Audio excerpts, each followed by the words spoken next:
เหตุการณ์ฆ่าตัวตายของคุณตาคนหนึ่งภายในบ้านหลังจากที่คุณยายเสียไปซึ่งก่อนหน้านี้ตาจะมีนิสัยชอบด่าลูกหลานที่อยู่ในบ้านและหลังจากที่แกตายไปก็เริ่มมีเหตุการณ์หลอนๆเกิดขึ้นจนกระทั่งมีเพื่อนคนหนึ่งเกิดอาการเมาแล้วก็ไปท้าทายวิญญาณของคุณตาจนต้องพบเจอกับเรื่องราวที่ทุกคนไม่มีวันลืม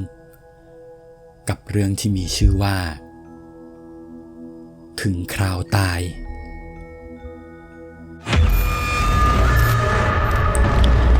นินทาผี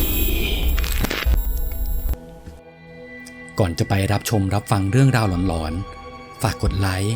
กดติดตามกดกระดิ่งแจ้งเตือนเพื่อเป็นกำลังใจให้ทีมงานด้วยนะครับเรื่องนี้เป็นเรื่องราวของคุณมีนเหตุการณ์ย้อนกลับไปเมื่อ10 ปีก่อนตอนนั้นคุณมีนเรียนอยู่มหาลัยเขามีเพื่อนที่สนิทอยู่หลายคนหนึ่งในนั้นชื่อว่าหนุ่ยเป็นคนที่ค่อนข้างชอบสังสรรค์มากๆเขามีพี่น้องทั้งหมด4 คนซึ่งจะมีแค่หนุ่ยคนเดียวที่เป็นผู้ชายที่เหลือจะเป็นผู้หญิงทั้งหมดบ้านของหนุ่ยจะมีอยู่2 หลังหลังแรกเป็นหลังเล็กที่หนุ่ยอาศัยอยู่กับพ่อ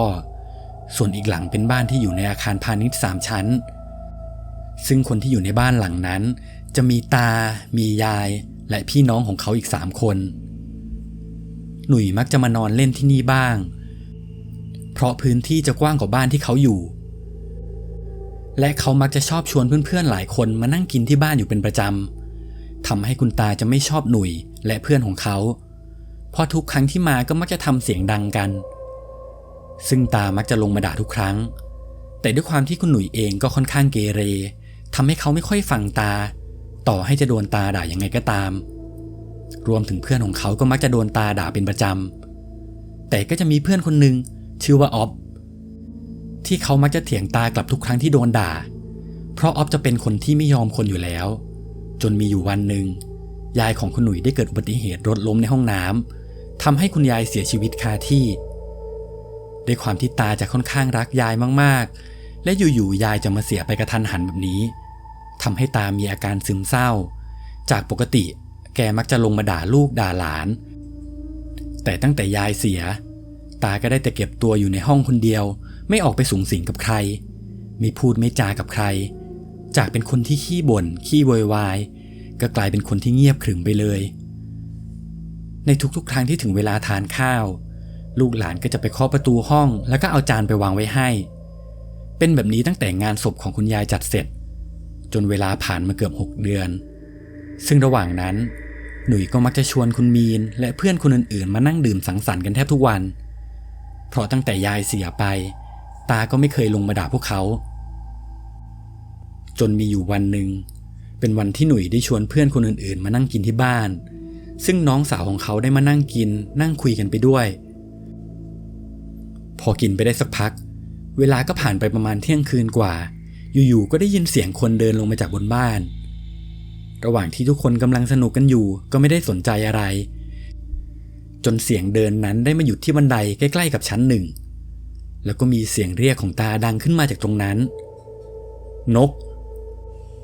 ตาได้ตะโกนเรียกหลานสาวคนหนึ่งที่อยู่ในวง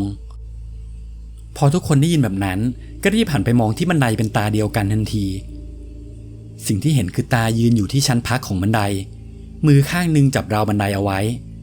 แล้วตาก็ทำท่าชะโงกหัวมามองทุกคนในกลุ่มยังไม่ทันที่นกจะตอบกลับอะไรตาอยู่ๆตาก็ยกมือข้างหนึ่งขึ้นซึ่งในมือนั้นมีปืนอยู่1 กระบอกตาเอาปืนกรอกปากแล้วยิงตัวตายทันทีทุกคนในบ้านต่างก็ตกใจกับสิ่งที่เกิดขึ้นได้แต่ช็อกว่ามันเกิดอะไรขึ้นทำไมอยู่ๆตาถึงเอาปืนมายิงตัวตายน้องผู้หญิงคนอื่นๆก็ต่างพากันกรีดร้องด้วยความกลัวจนชาวบ้านแถวนั้นต้องเข้ามาช่วยคุณมีนก็ได้อยู่ในเหตุการณ์นั้นด้วยหลังจากที่คนมาเก็บศพคุณตาไปพวกเขาก็ได้มานั่งคุยกันว่า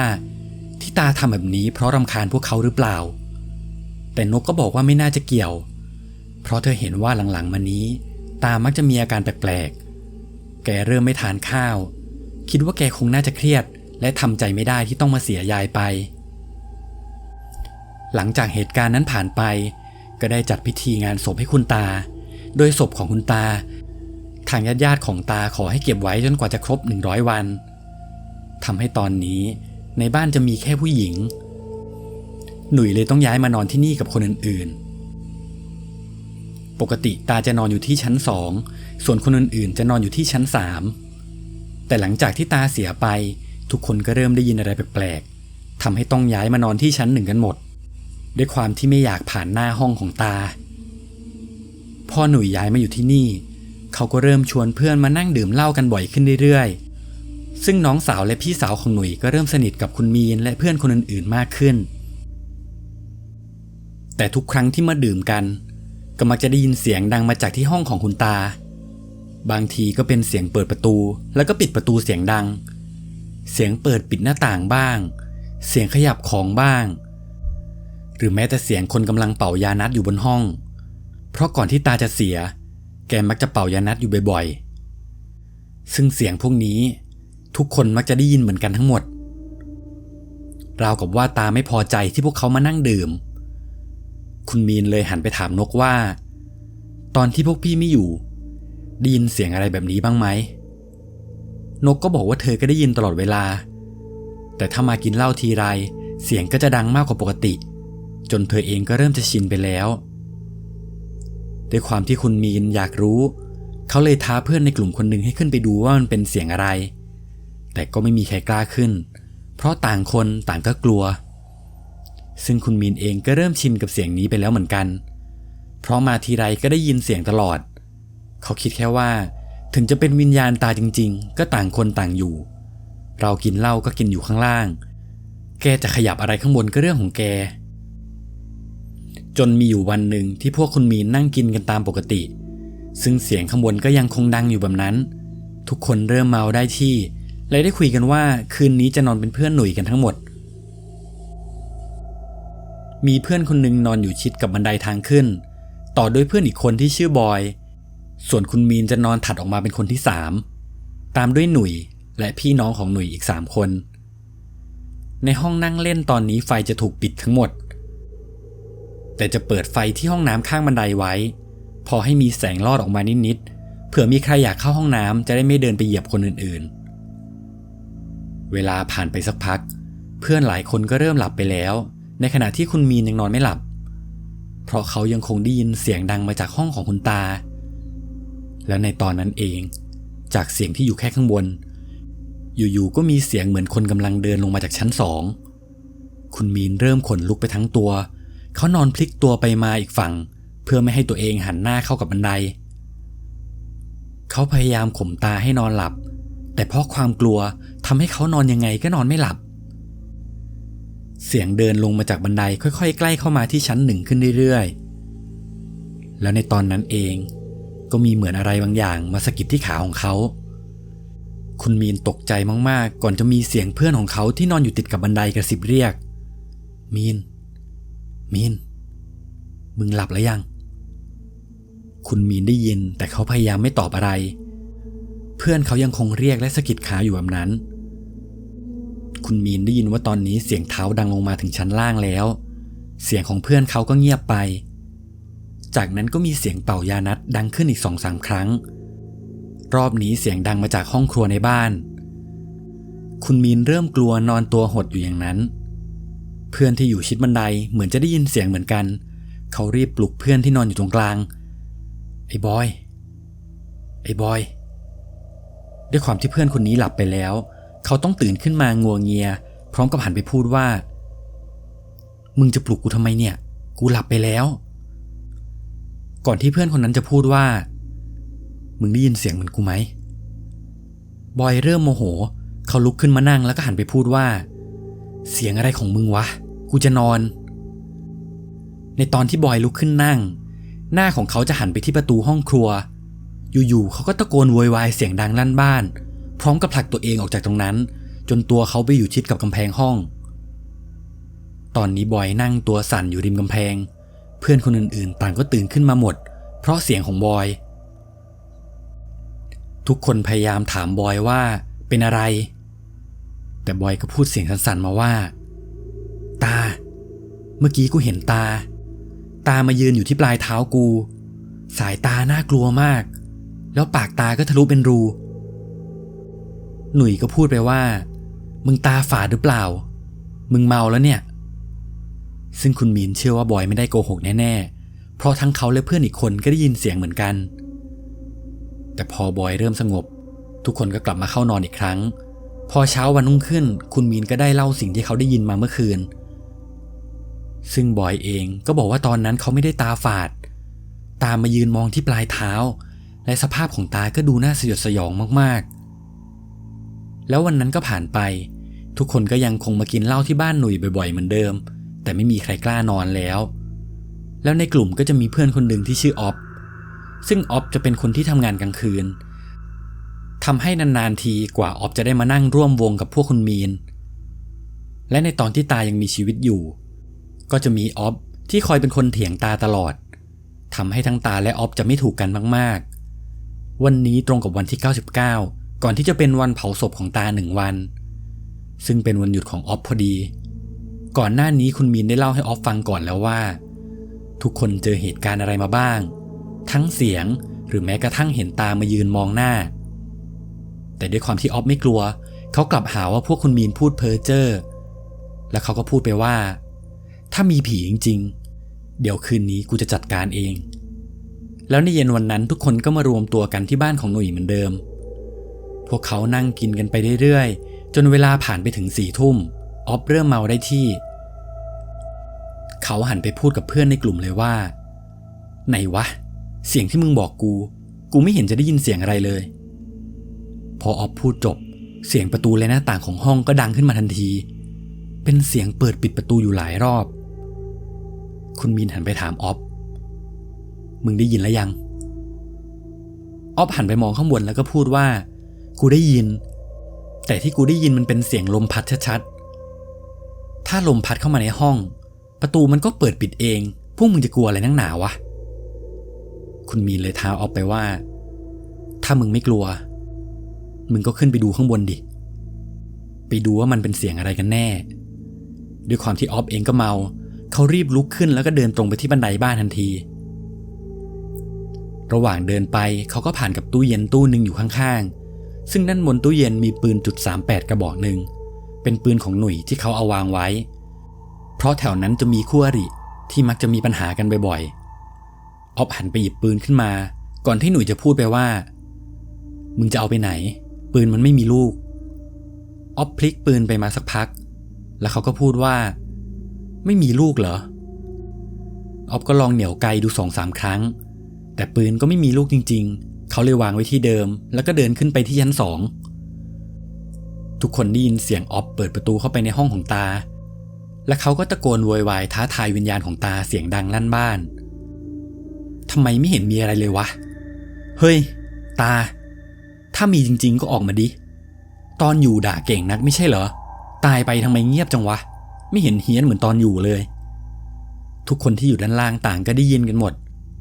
ออฟพูดอีกว่าตอนยังไม่ตายกูก็ทะเลาะกับคนมาแล้ววันนี้อยากทะเลาะกับผีว่ะแน่จริงก็ออกมาดิวะเขายังคงพูดท้าทายไปเรื่อยๆแล้วในตอนนั้นเองหนุ่ยที่อยู่ในวง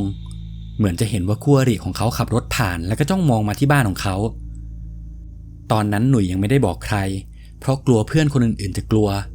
เขาค่อยๆเดินตรงไปที่ตู้เย็นพร้อมกับหยิบปืนกระบอกนั้นมาใส่ลูกกระสุนไป2 นัดซึ่งถ้าจะยิงออกไปได้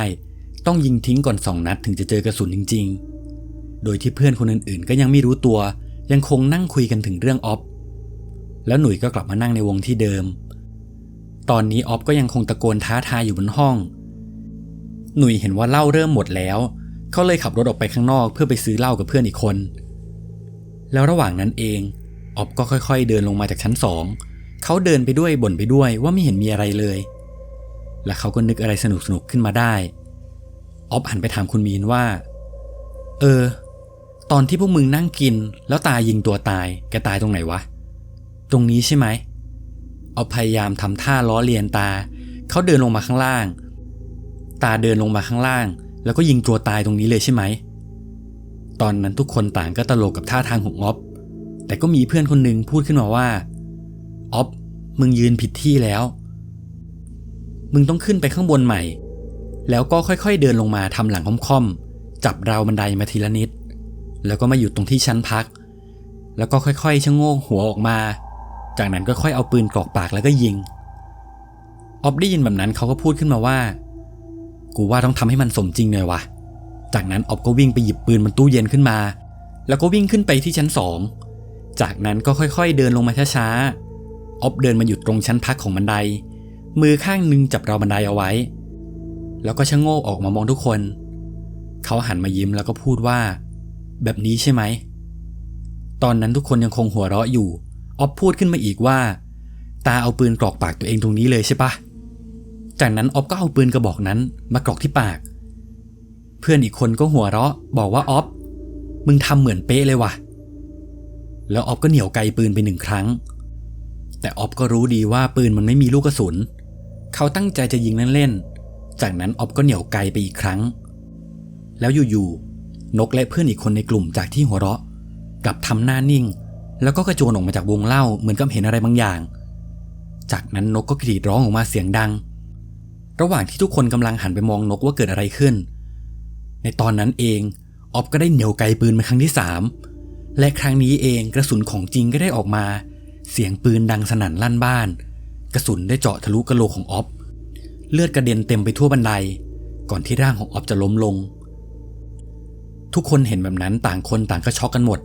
แล้วก็ตะโกนร้องขอความช่วยเหลือเหตุการณ์เริ่มชุลมุนเพราะตอนแรกทุกคนคิดว่าปืนไม่มีกระสุนจนชาวบ้านต่างก็เข้ามามุงดูกันทั้งรถพยาบาลรถมูลนิธิก็เข้ามาเต็มไปหมดแล้วในตอนนั้นหนุ่ยก็ขับมอเตอร์ไซค์มาที่หน้าบ้านเขาก็งงว่าเกิดอะไรขึ้นทำไมมีคนมาเต็มไปหมดตอนแรกเขาคิดว่าคู่อริได้เข้ามาทำร้ายเพื่อนของเขาแต่พอเขาวิ่งเข้าไปดูข้างในก็เห็นว่ามีคนกำลังเก็บศพของออฟไปแล้วทุกคนเล่าเรื่องที่เกิดขึ้นทั้งหมดให้หนุ่ยฟังก่อนที่หนุ่ยจะพูดว่าเขาเป็นคนใส่กระสุนเข้าไปเอง